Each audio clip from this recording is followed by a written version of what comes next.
My nephews asked me to draw Bowser several times. And I told them, yes, I'll do that. Several times.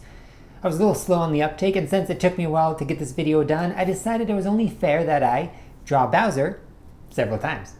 So here is Bowser in 5 different styles. To start off, we are going to draw just a pretty simple, basic Bowser. The first thing I did was I found a reference image so I could have something to look at as I drew. And I would show it to you now, but I could not find it. I even did a backwards search, image search, using my final product to see if I could find it online, and I do not know where that reference image went. But rest assured, I was looking at a picture to draw this, and what I would do is just, as you can see here, start with some basic shapes and just slap them down. Just not worry about right or wrong, just try to let the pencil move. But I was focusing mostly on shape size, shape positioning, shape angle, the distance of these things from each other, and just trying to get those basic shapes down for this sketch. So hopefully by now you can kind of see that it looks a little bit like Bowser. This is going to be one of my 5 styles. It basically looks like the original style. I would say, however, it's not, because the first Bowser was probably Pixel Bowser, right? I don't know what the first Mario cartoon was, but the point is, Bowser has gone through a lot of iterations, and he himself has a lot of different styles. You can see him kind of 2D, flat. Nowadays, there's 3D Bowser in different 3D, animated games. And so this one is kind of just a normal, basic Bowser. But I ended up doing essentially is having it be Bowser in my style, because I'm the one drawing here, and it doesn't look, it doesn't look straight out of the video game. My style tends to have simple coloring. I don't do like gradients very often. I'll do simple lines, no variation in line width, which can be cool, but I don't do that a lot. Maybe I should. And then usually just cell shading on top of it. So it's kind of just like a flat cartoon character, and I do that a lot for different things here and there. So that's what we got here. This is Bowser in Ford's style.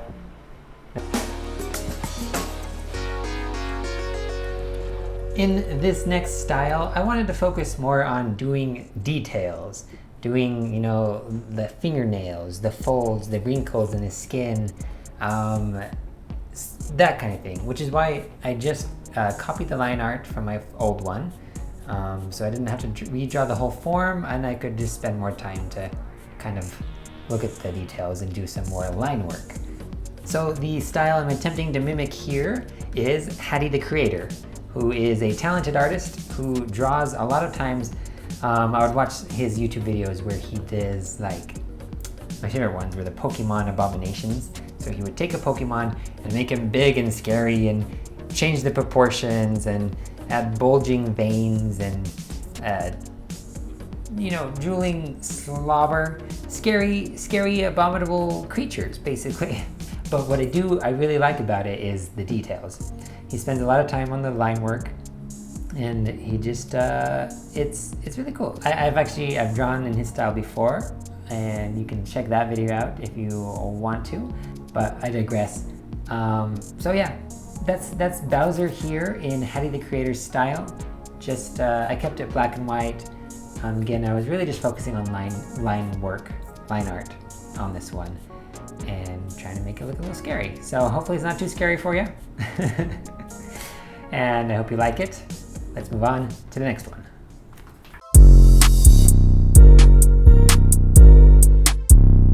One of my favorite cartoons growing up was Arthur. So I almost did Bowser in the Arthur style, and I picked Binky for the character I was going to combine him with.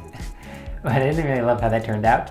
So we switched gears, and this time we are doing a Pokemon Bowser. There is a Pokemon that is also a giant angry turtle standing up on 2 legs. His name is Blastoise. So that was the obvious choice. I decided I would just combine Blastoise and Bowser. I think it made for a fun combination. Pretty simple one, not too hard to do because they both looked similar.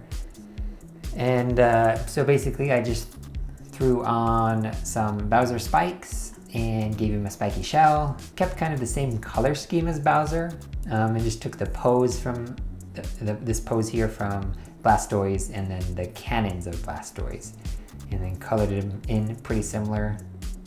Another big difference, I guess, is the eyes. Pokemon eyes have those anime eyes, so I copied those here as well. And then the final stamp of approval, final touch, was to add fire coming out of his cannons.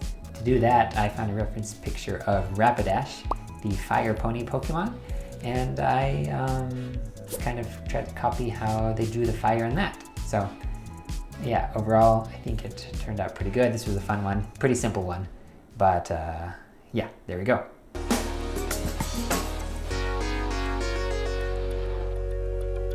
So far, all of my Bowsers have the same basic body structure, so I wanted to switch it up and draw a more humanoid Bowser.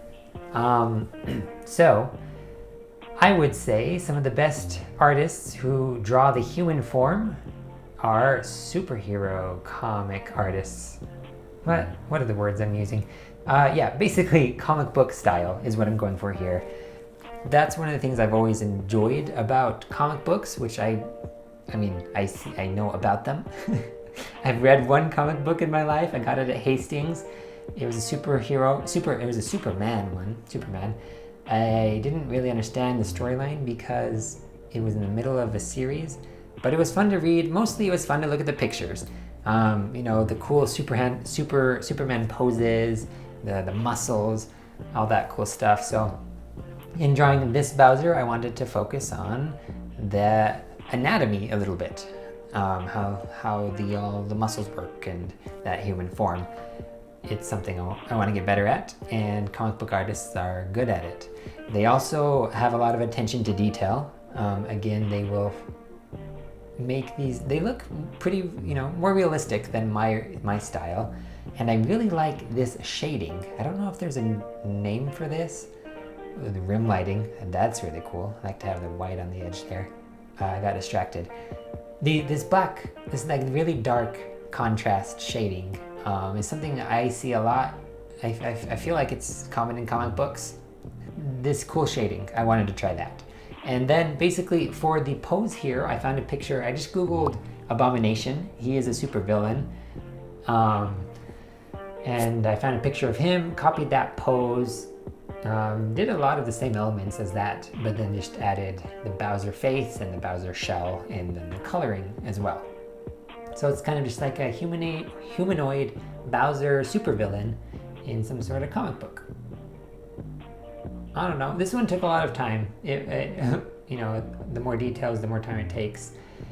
So this one was pretty tough for me, but I like how it turned out. That shading, I could still probably improve a little bit, but you can see kind of like the veins in the muscles or his neck, the details in his muscles, that kind of thing. So I thought this was a fun one. I hope you like it. That is Comic Book Bowser. Let's move on to the next one.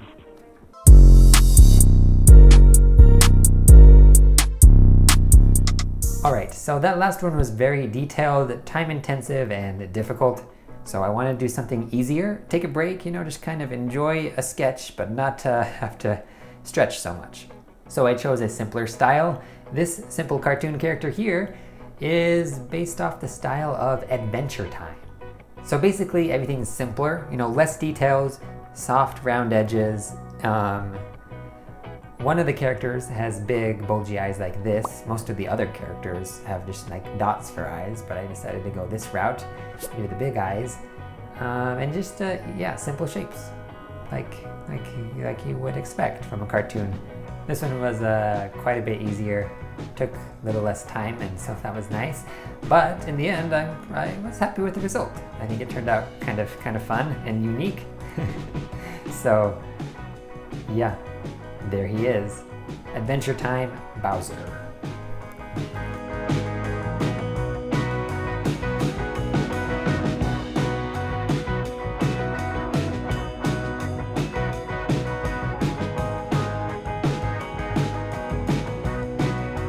There you have it, that's all of them.